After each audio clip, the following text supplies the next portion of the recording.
All right, go ahead. All right, so our group is doing what is osteopathy or osteopathic medicine.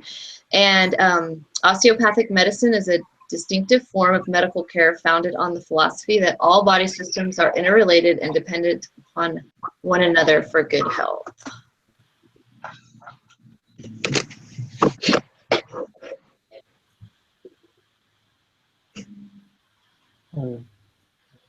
Yep. And so Just one second, Amy. Did you forward the slide? Did you go forward? Yes. Is it not working? No. So just exit out of presentation mode real quick. There you go. Just click. Just kind of just go down through. Sometimes. Okay. Okay, there we go. I was like, do I go? Or... Sorry. Okay, you're good. Okay, so my question was, what was the principal figure or figures in the development of osteopathic medication? And so in my research, I found that Andrew Taylor Still was basically the one that founded it or came up with the idea. He was born in Virginia, which is my home state, in 1928, and became a physician just like his father. It's kind of like the slideshow, physician begat physician, I guess, like just following in his father's footsteps. This was a long time ago, and so during, after the Civil War, 3 of his children actually died from the same thing, spinal meningitis. And he concluded that some of the practices of the day were harmful or ineffective. And so for 10 years, he just studied the human body, and he kind of developed the system where all the body parts go together, and you have to have he kind of coined the term called wellness.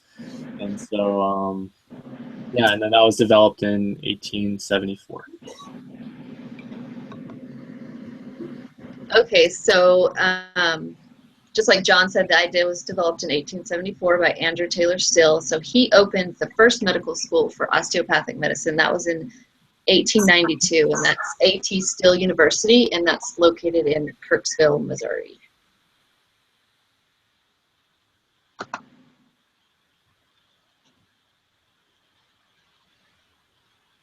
And this is me again. So this is, we're just talking about the difference between some differences of osteopathic and then like traditional medical school. And one of the differences is the training that they have to do. They're required to do an extra 200 hours of training. And some of the sources I found, it said between 200 and 500, so I'm not exactly sure. So 200 at least.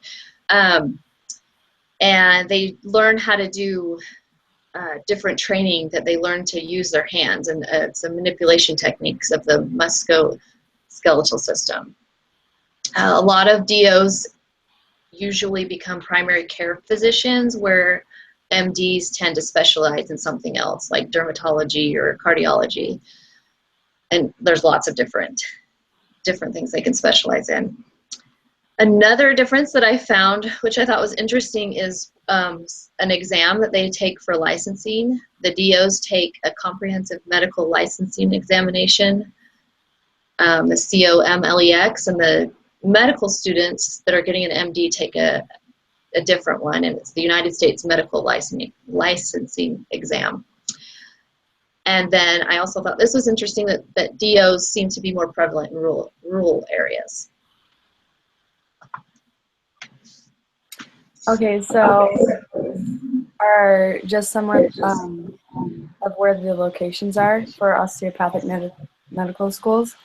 So we see that they're pretty much all over the U.S. except for, I guess, the western area or like the mid-central west. I don't know, but yeah. So those are some of the locations. Oops.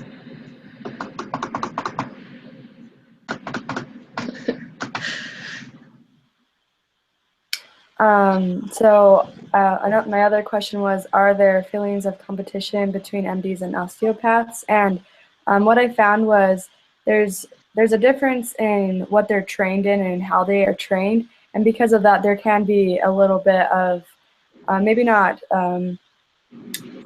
like contention, but maybe, yeah, some competition of just who is right, whose method is better. But overall, there isn't too much competition between the two, just kind of a view of what is better for the patient.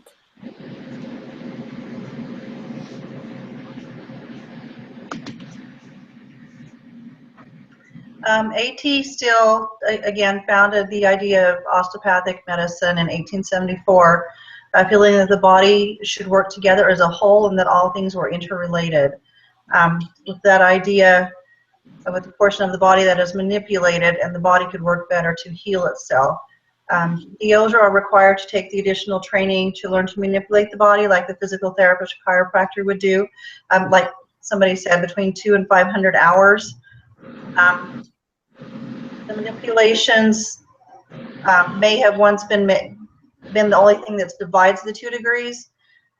And it isn't that large of a discrepancy today, although they still have the manipulation training where the MDs do not. That is really the only thing that I could find that made a difference between the 2 degrees. They both attend an accredited medical schools. They both have residency and licensings they have to do, and the rotations.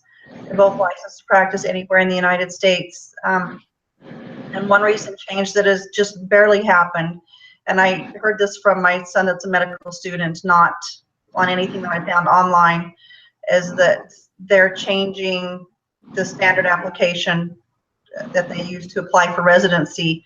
Instead of having 2 separate applications, they're changing them to have one unified application.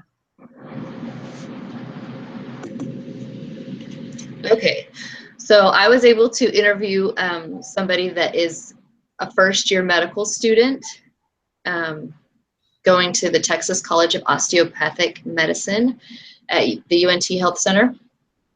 And he talked about how he wanted to do the osteopathic medicine because he wanted to be able to use his hands to be able to diagnose and treat certain things that were going wrong with the body, and that he wouldn't always have to resort to medications, even though there's a lot out there that he would still, there's a lot of things, many diseases out there that still need medication. He wanted to be able to do more for people.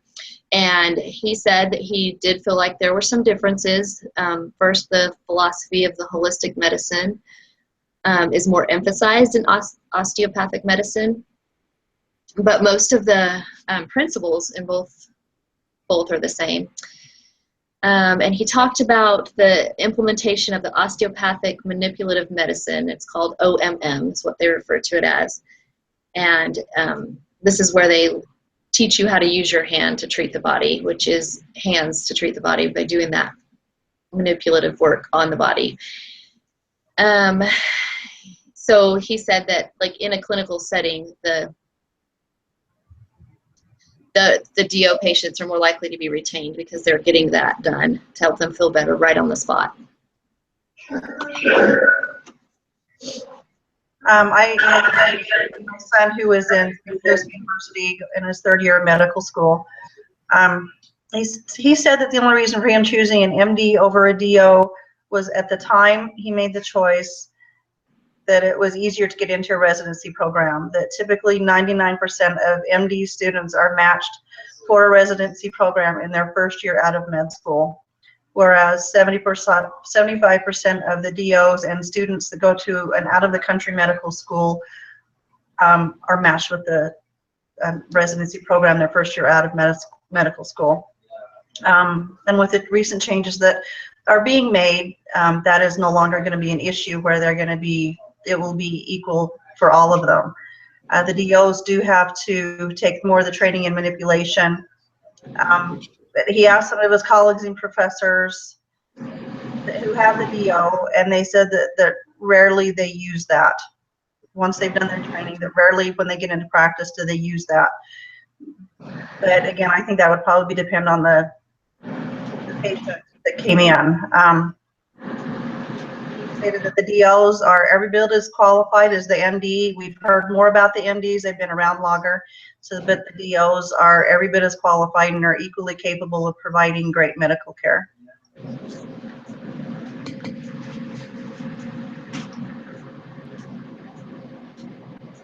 Sorry, I was muted.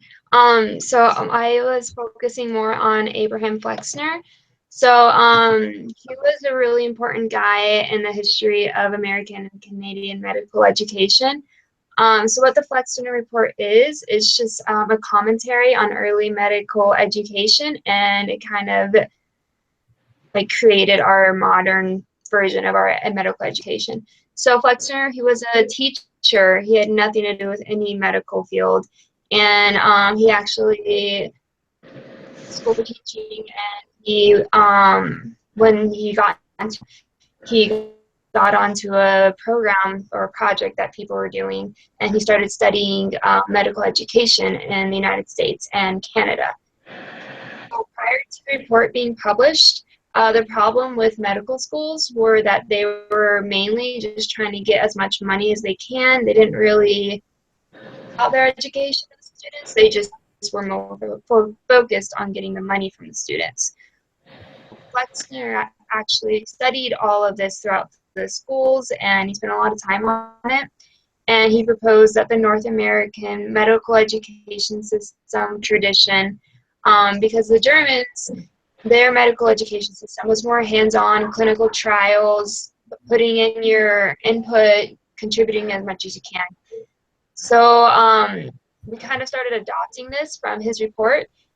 And what Flexner had was 3 different categories that he put the medical schools in. The first category were schools that were doing just fine. They were up to good education standards, and they didn't need to be messed with. The second category were schools that could use improvement, but he would focus on later. And then the third category actually shut down a lot of the schools in America. But the third category were schools that all in education, and they just needed to be shut down. After the publication of the report, 1/3 of the medical schools shut down, and then the remaining 2/3 had to change to like fit the medical criteria. So pretty much he just contributed in improving medical education into just what we know as it is today.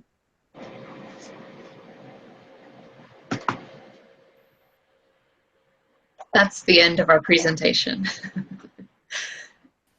Awesome, good job, and really good job. I enjoyed how you included the interviews of the 2 students. That's really good. I really like that. So as I mentioned, I'm just going to ask you guys questions, each the same question. We'll start with Amy and just work our way across the screen. So Amy, the question is, what was the most interesting thing that you learned when you were studying this topic? Okay, well, I think the most interesting thing I learned was the person that I interviewed for the DO is actually my nephew, and I had no idea what osteopathic medicine was before this, and so I thought it was interesting to learn about the hands-on, the manipulative of the musculoskeletal system, that they do that to help treat illnesses. I thought that was really interesting. Debbie? I thought it was really to find out the difference between the 2. I mean, my entire life I'd always heard MDs and DOs, and I'm always kind of like, what the heck is a DO? Kind of steer away from it because I knew an MD was a medical doctor. But for me, it's nice to know now that there really isn't a whole lot of difference between the 2. But if I feel the need for manipulating, or need to be manipulated or whatever, I can go to a DO, and they have the ability to do it. All right, Ellie. I think the most interesting thing was that but the basis of our modern medical educational system came from a guy who had nothing to do with anything medical background. It was just some teacher that wanted to improve the teaching methods. I thought that was kind of cool. Like, does it need to be your field to be able to improve it? Right. That's cool. Yeah, I agree. That's really cool. Emily.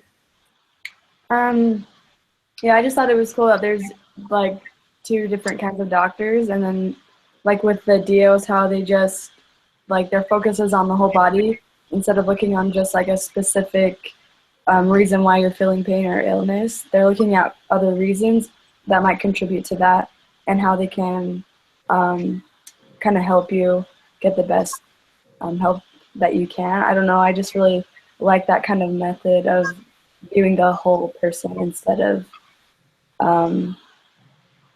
just, I guess, an individual organ or something like that. Great. John. All right.